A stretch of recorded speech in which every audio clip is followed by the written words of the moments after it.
morning, everybody. Welcome to East Hampton, Massachusetts. Today we're going to explore the metacomet-monadnock Trail in Massachusetts, primarily in the Mount Tom State Reservation. This trail is part of the 215-mile New England Trail, which is a national scenic trail that goes 215 miles from Guilford, Connecticut to the Monadnock Trail on the Massachusetts-New Hampshire border. Today we're planning to hike about 5 or 6 miles along the ridge here in Mount Tom Reservation. We're going to be able to see several peaks and probably have some very good views of the Connecticut River from on top of the mountain. Today's temperature is about 29 degrees and there is snow on the ground, although it's not very deep. This definitely could be some ice because it has been freezing overnight lately. So I do have my micro spikes and I'll probably put them on if I need them later on. We're at the trailhead here of the Mannaheim Rail Trail, which just happens to be where I parked. The rail trail goes towards East Hampton down this way, and since it's winter there's not a lot of users here, so I figured this is a good place to start. It's going to be a little bit of hiking on the road till we get into the Mount Tom State Park. But you can see from here we're on Route 5, we got the railroad tracks, and then we have the Connecticut River over here. The trail doesn't actually cross the Connecticut River. To get to the other side you have to drive all the way around or hike all the way around, and you start on the opposite side of the river where the trail picks up again. Okay, we're starting into the woods here on the New England Trail. We have 1.5 miles to Goat Peak, and the trails are a little bit icy and snowy. The New England Trail is blazed with white markers. All right, I took a break to put my spikes on. I think this trail is icy enough where it's going to make a difference.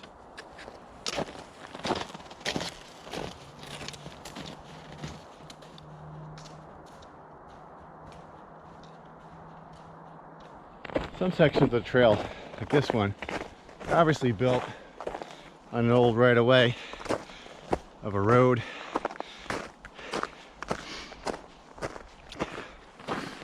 Mount Tom was quite a destination back in the 19th and early 20th century. You could get here by a couple methods: railroads, trolleys. They even had an incline, and I'm hoping we'll find some evidence of that later on. That would take you up to the top of the Mount Tom to get views. This is what people would do on the weekend. They would just go for a little exploration. Okay, we've reached the junction of the McCool Trail with the M&M. And we're going to continue on the left and take the M&M. Well, looks like we're making a dent in this hill. Behind me is the junction of the M&M, which starts to head south here. We're on a park road that leads to the top of Mount Nonotuck over here. And it's too interesting a diversion not to go check it out, so I'm going to invest a little bit of time and head off the M&M to see what Mount Nonotuck looks like. Wow, that didn't take long to get a view, including this bird. I wonder what type of bird that is. Alright, so we're at the parking lot for Erie Ruins, which has ample parking for a bunch of cars, but it also has this phenomenal view looking north at the oxbow in the Connecticut River, which is no longer an oxbow because the river broke through and took a shortcut many years ago. But we're looking at the city of Northampton over there and the mountains to the west of Northampton, and we're looking straight north over here towards Vermont up Interstate 91. What we're going to do is we're going to continue up the trail and make it our way to the Erie Ruins. See what they look like, and that'll be the top of Mount Nonotuck.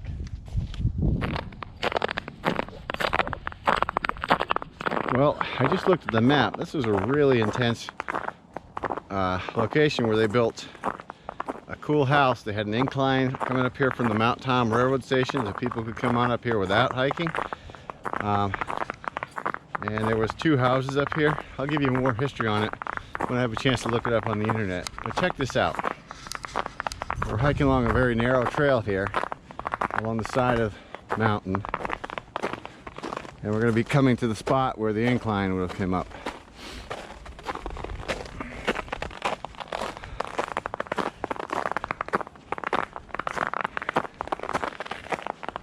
We're coming along some of the first ruins that we can see of the house.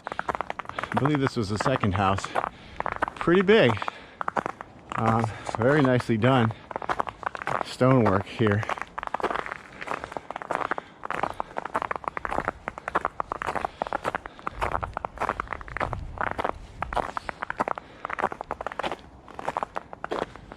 We're walking by the north end of the structure now.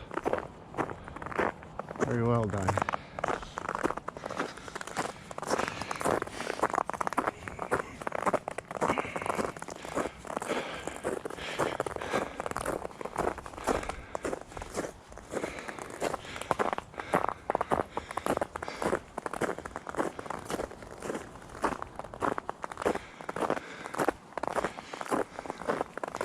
All right, this is Point Lookout here, and we're looking out at the Oxbow, Northampton, and we would have been able to see on our left the incline coming up alongside the mountain here. We're going to continue to explore this area, see what else we can find.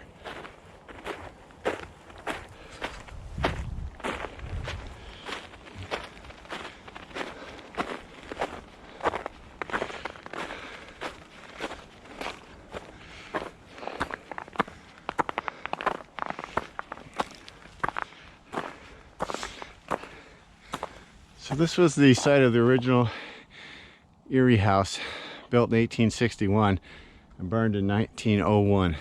Straight ahead we can see some more foundation of the original Eyrie House, which burned in 1901.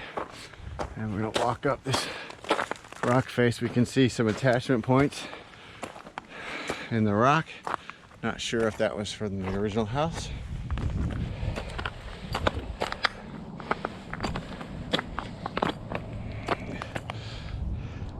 Okay, I think I'm at the peak of Mount Nonotuck here.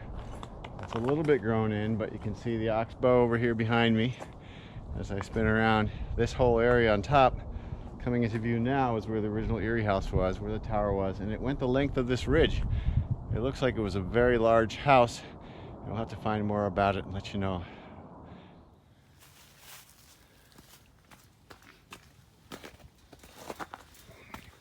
Alright, looks like there is a way to get up the fire tower. So we're going to give it a shot.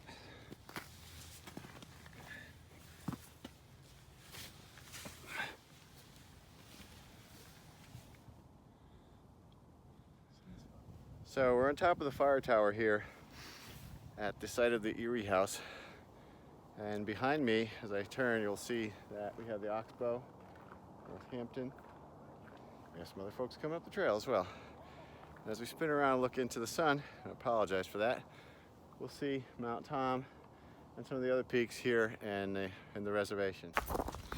Presently circling the summit of Mount Nonotuck. And the Eyrie House would have been on top of the hill to our right, and this is the pathway around the summit. The Eyrie House was built in 1861. The hotel began as a small structure, 22 by 26 feet, that included 5 guest rooms, a dining room, and a parlor. In 1870, the first addition was built to the Eyrie House. This added 5 more guest rooms and a veranda that included a telescope. The late 1870s and early 1880s, William Street acquired more property on the mountain and saw 2 more additions, including 20 more guest rooms, a billiard room, a women's parlor, and a men's smoking room. The 1880s were the golden days of the hotel, which was being patronized by several hundred people a day. The beginning of the end started in the 1890s when the amount of visitors to the Eyrie House began to decline. In 1893, William Street started construction on a new hotel and an inclined railroad. The new hotel would be a massive structure, 3 stories of stone and 1 of steel. It would include an inclined railroad that ran up the northwest side of the mountain to a trestle where the railroad crossed into the ground floor of the new hotel. Around the same time, another entrepreneur began plans to open a trolley park on the southern end of mountain range on Mount Tom. His plans also included a summit house and an inclined railway. In 1895, Mountain Park was opened to the public, followed by the construction of the Mount Tom Railroad and Summit House. On April 13, 1901, the original Eyrie House and the new Eyrie House being built succumbed to fire. It was not rebuilt. Very neat here.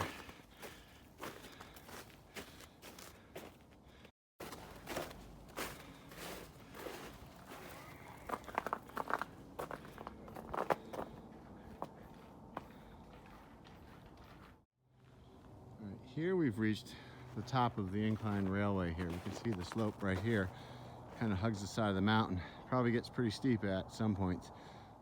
Well, that wraps up Eyrie House. It was definitely a worthwhile diversion. We're about 2 miles in the hike now, and we're going to get back on the metacomet-monadnock, and we're heading towards Goat Peak, which is our next stop. We're at Dry Knob, which has a hiker register box, as well as a bench. Very nice bench for a snack, with a beautiful view of the Connecticut River Oxbow here in East Hampton, Connecticut. We are 2.7 miles into our hike and come to junction with the Red Trail, the T-Bag Trail, which is, if we turn around, we're looking back up to Dry Knob where we came down from, and if we continue to turn, we are looking at another trail junction. M&M Trail's to the left, Goat Peak is to the left.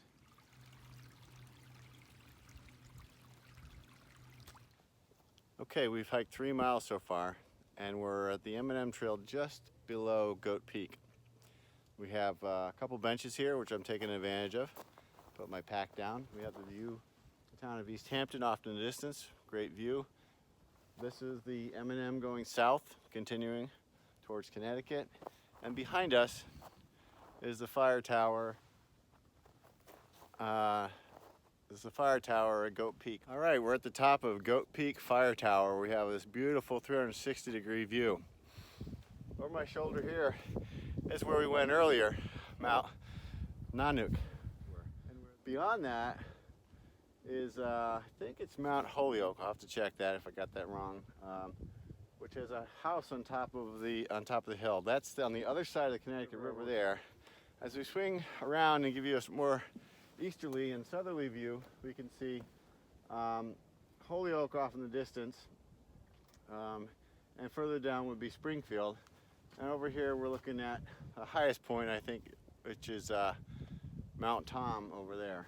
All right, we've done about 3.5 miles of hiking at this point, and we've reached Reservation Road.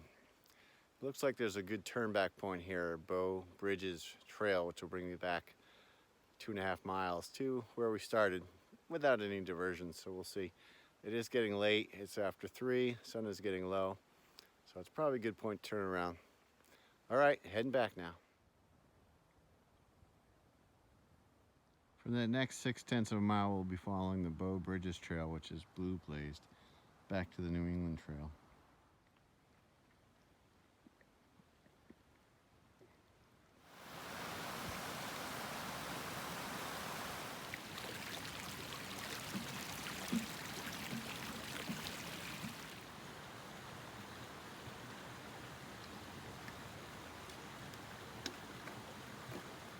All right, we just finished hiking the Bow Bridges Trail, and that was a great trail. 0.7 of a mile from the parking lot. Followed the Cascade Brook for all but the last 0.3 of a mile. 5 or 6 bridges in there. Very pretty.